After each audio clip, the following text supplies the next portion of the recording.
Seguindo aqui a nossa sequência, agora nós temos a doutora Ângela Ronda, que vai falar para nós quais as ações estão sendo tomadas para o avanço da atenção e cuidado com as doenças respiratórias, qual o papel da frente parlamentar? Bom, quero agradecer à comissão organizadora pelo convite. A gente estava conversando aqui um pouco antes. Eu estou muito feliz como pneumologista, né? Então, eu sou médica pneumologista. Hoje eu estou como líder de programas educacionais da Fundação ProAr e também sou médica voluntária na reabilitação pulmonar da Unifesp. E a gente estava conversando aqui antes que eu estou muito feliz que nesses últimos 3 meses, acho que esse é o 7º evento em que a gente está conversando sobre doenças respiratórias, com foco em atenção primária, com os vários atores, né? Porque uma coisa é você conversar em um nicho onde você está ali conversando só com pessoas que estão olhando aquele umbiguinho, né? E o Brasil é um país enorme, onde a gente tem várias nuances. Então, acho que é fácil falar depois de todo mundo ter falado, porque é muito de concordar, de fato, com tudo que foi exposto, trazer a importância do porquê que a gente fez a Fundação ProAr, né? Nós somos um grupo de profissionais de saúde, médicos, não médicos, comunidade, pacientes e todos que são entusiastas das doenças respiratórias, porque nós somos os inconformados em as doenças respiratórias não estarem no conhecimento de onde eles deveriam estar, né? As doenças respiratórias hoje, elas têm um impacto muito grande, mesmo no paciente vivo, e um impacto enorme em mortalidade. As doenças respiratórias, elas trazem um fator que é bastante interessante, diferente de outras doenças que trazem um absenteísmo, porque o paciente ele não consegue nem ir trabalhar. A DPOC, ela pega pacientes que conseguem ir trabalhar, mas elas não produzem tanto quanto outras pessoas que não têm a doença, né? Então, a gente tem o conceito do presenteísmo. Então, isso é muito importante, porque a gente, o quanto antes fizer diagnóstico desses pacientes, mais ativos e mais produtivos a gente mantém, e isso a gente sabe no que influencia na cadeia econômica, tá? Então, em relação aos gastos do que ele vai gastar com a doença e do quanto ele não vai conseguir produzir. Então, acho que isso é muito importante. E aí, eu posso até falar, e gostei da fala da Cristina, adoro polêmicas, porque a gente tem que trazer isso, a visão das pessoas, e eu fico feliz que cada evento que eu participo, eu conheço uma pessoa que vai entrar dentro dessa força de formiguinha enorme que a gente tem para esse olhar para as doenças respiratórias.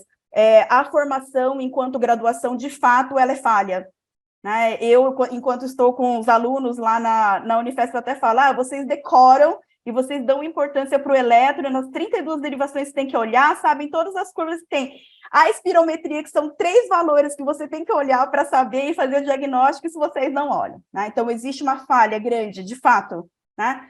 E trago também um pouco da história, na verdade, das doenças respiratórias. Elas são, dentre as doenças, da evolução da medicina e do tratamento, elas são praticamente jovens, digamos assim. Então, teve um avanço muito grande. A gente tinha, dentro das doenças respiratórias, a tuberculose, que é muito bem estabelecida. A gente tem um programa maravilhoso, apesar da doença ainda não ter sido erradicada, né? Mas a gente tem um programa e um conhecimento enorme, né?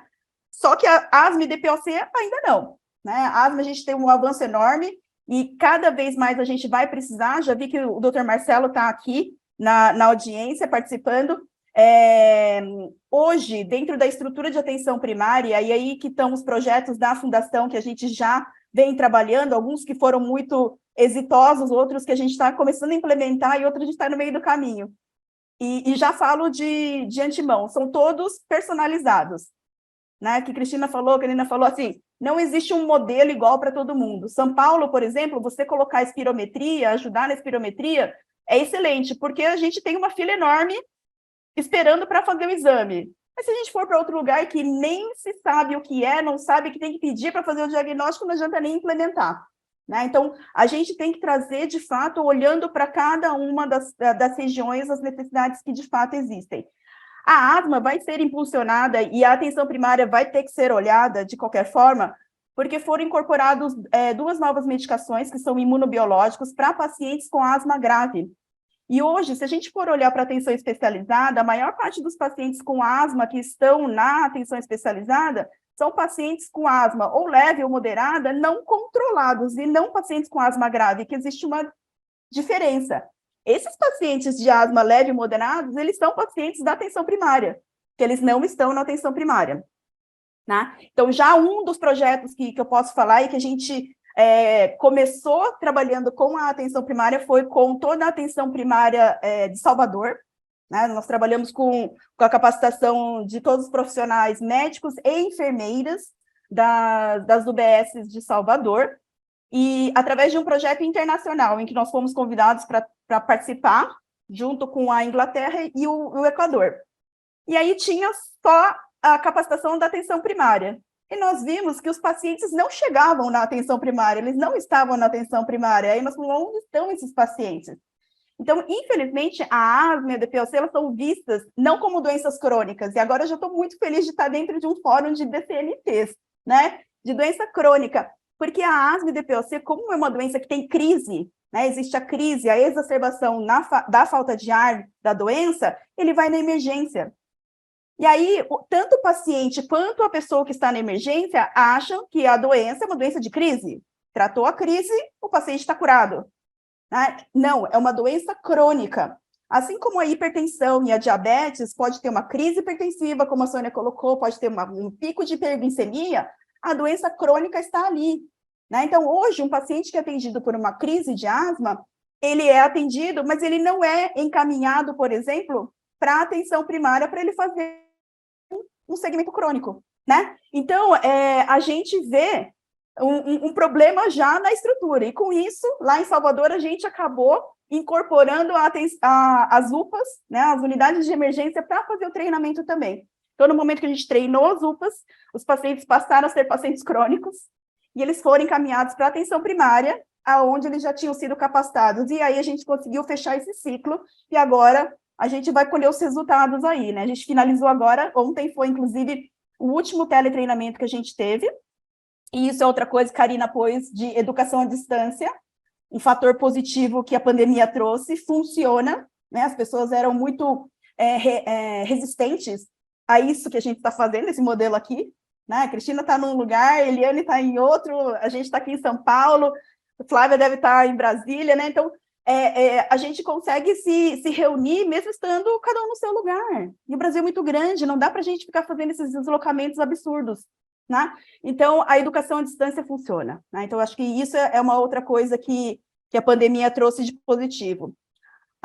Então, esse foi um dos projetos que a gente pode dizer que realmente deu muito certo, mas a gente precisa, de fato, de toda uma organização e uma orientação de cima para que a gente consiga ter esses profissionais fazendo o treinamento, né? A capacitação, não a educação, porque a educação era para ter sido feita na graduação, certo, Cristina? Eu vou corrigir agora todas as minhas falas.